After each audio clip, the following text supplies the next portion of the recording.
This object shouldn't exist. When scientists tracked its path through space, it wasn't just unusual, it was impossible. It was accelerating without a force. No engine, no gas, no explanation. And the closer we looked, the less sense it made. In 2017, a telescope in Hawaii spotted something moving through our solar system that didn't belong here.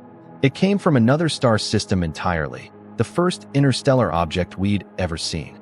We detect some fast-moving thing in the solar system with hyperbolic speeds headed towards Earth, and then it rapidly begins to slow down. Oumuamua is the first visitor from interstellar space that we have ever confirmed moved through our solar system. Scientists were already stunned. Then they checked its speed, and things got really weird. It was accelerating, not because of gravity, not because of any engine, and there was no gas trail, no tail, nothing coming off it at all. The math just didn't work. Oumuamua, which is an object that we detected in space that you believe could possibly have been extraterrestrial in origin, meaning from some sort of a civilization. Right. In this video, we're breaking down exactly why Oumuamua broke every model we had for how objects in space are supposed to move. Pan-STARRS wasn't even designed to find interstellar visitors. Nobody thought we'd ever actually catch one passing through. The telescope sits on top of Haleakala, a volcano in Hawaii, and its whole job is to scan the sky every night looking for near-Earth asteroids, rocks that might be on a collision course with us. Now here we see Oumuamua racing between the stars. It's centered in the middle. The stars are trailed out because the telescope is following its motion. It started faint, and then it got brighter, fainter, brighter, and fainter again, as sunlight is reflected off of four sides of an oblong object. So when it flagged Oumuamua in October 2017, the initial reaction was pretty relaxed. Just another rock. Happens all the time. Then astronomers ran the orbital math, and the trajectory didn't come from anywhere inside our solar system. It came from the direction of the constellation Lyra, from interstellar space, which meant this object had traveled between star systems to get here. That had never happened before in recorded history. Not once. It was a special day when this object was first discovered. We have been waiting for the discovery of an interstellar object for decades, basically. Well, when I first heard about this interstellar object, it was very exciting just from a scientific point of view that finally there's been an actual observation of such an object. Every asteroid and comet we'd ever tracked originated locally, from our own solar neighborhood. This one didn't. By the time we spotted it, Oumuamua was already on its way out. It was moving at around 26 kilometers per second relative to the Sun, which is significantly faster than most objects we track at that distance. And the shape was strange. The brightness data suggested it was either elongated like a cigar or flat like a pancake. Researchers actually still debate which, and it was tumbling as it went, rotating end over end through space.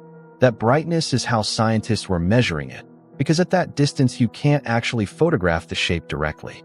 What you get is a light curve, how much sunlight the object reflects as it rotates. And Oumuamua's light curve was swinging by a factor of 10, meaning it went from very bright to very dim and back again in a really short cycle.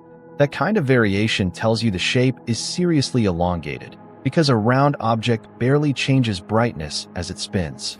Teams scrambled telescopes all over the world to collect as much data as possible before it got too far away to observe, and they had maybe a few weeks to do it. So all that observational data gets fed into standard orbital models, the same models we've used for decades on comets and asteroids. These models are well tested and they work really well.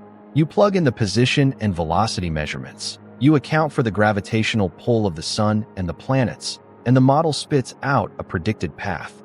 Then you compare that to where the object actually is. The predicted path and the actual path didn't match. Oumuamua was off course, and not in a random, scattered way that you'd get from measurement error. It was consistently ahead of where gravity said it should be, which means it was accelerating away from the sun beyond what any gravitational force could explain. The deviation was small in absolute terms, but it was clean and it was real, the kind of signal that shows up consistently across multiple observation points, not something you can wave away as noise. Astronomers called it a non-gravitational acceleration. That term sounds technical, but the meaning is pretty simple. Something was changing this object's speed, and we couldn't point to a cause.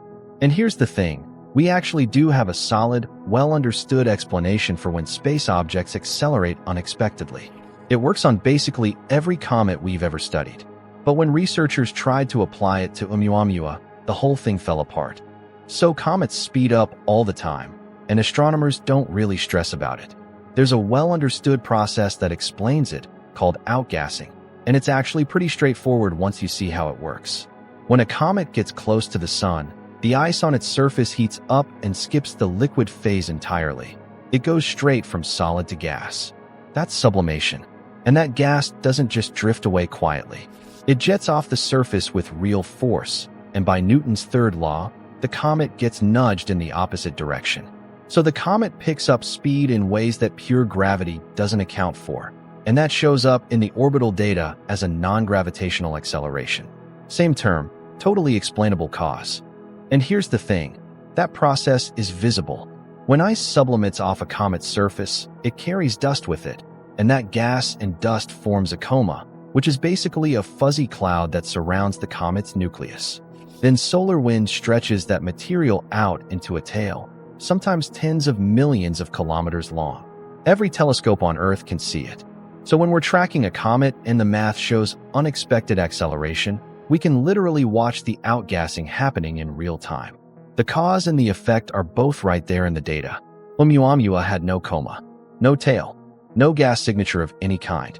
Infrared telescopes, which are specifically built to pick up the heat signatures that outgassing produces, pointed at it and came back with nothing.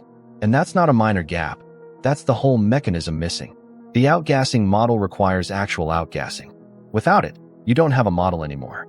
What makes this even harder to brush off is that the acceleration Oumuamua showed wasn't tiny. It was comparable in scale to what you'd expect from outgassing on a normal comet.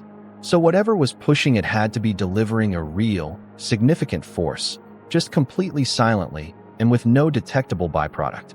Researchers tried to make the outgassing explanation work anyway. Maybe the gas was escaping from one specific spot in a narrow jet. Maybe it was a type of ice that doesn't produce the spectral signatures we normally look for. But the math kept breaking. To generate that much acceleration with zero detectable mass loss, you'd basically need the object to be made of something that evaporates completely without leaving any trace behind. One idea that got real scientific attention was a hydrogen iceberg, pure molecular hydrogen ice, which would sublimate without showing up in the usual spectral data. The problem is hydrogen ice is extremely fragile. It almost certainly can't survive the trip across interstellar space intact, so that hypothesis has serious structural problems. There's also the texture of the acceleration itself. Outgassing is messy. It fluctuates as different patches of ice warm up and cool down at different rates, so the push it produces is uneven and variable. Oumuamua's extra acceleration was smooth and steady across the entire observation window. That consistency is actually what makes it harder to explain with any cometary process we know. Avi Loeb at Harvard, and he's a controversial figure, but the underlying math is legitimate, noted that a smooth, consistent push with no detectable mass loss fits the profile of radiation pressure, the tiny physical force that sunlight exerts on objects. But radiation pressure only produces that kind of acceleration if the object is extraordinarily thin, less than a millimeter thick, which is not something you'd expect from any natural rock formation we've ever encountered. That silence is really the core of it. Every model we have for unexpected acceleration in space requires something coming off the object: gas, dust, debris, anything. Oumuamua gave us nothing, which means we're either looking at a physical process nobody has ever documented or a natural object that formed under conditions we don't understand yet. And then in 2019, we found Borisov, the second interstellar object ever detected. It had a coma, outgassing, fit all our models perfectly. That actually makes Oumuamua stranger, not less strange. The Vera Rubin Observatory is coming online soon, scanning the sky at a scale we've never had before. Stay tuned. Thanks for watching. If you enjoyed this journey through the cosmos, hit like, subscribe, and tap the bell. And when you're ready for your next space mystery, click the video right here.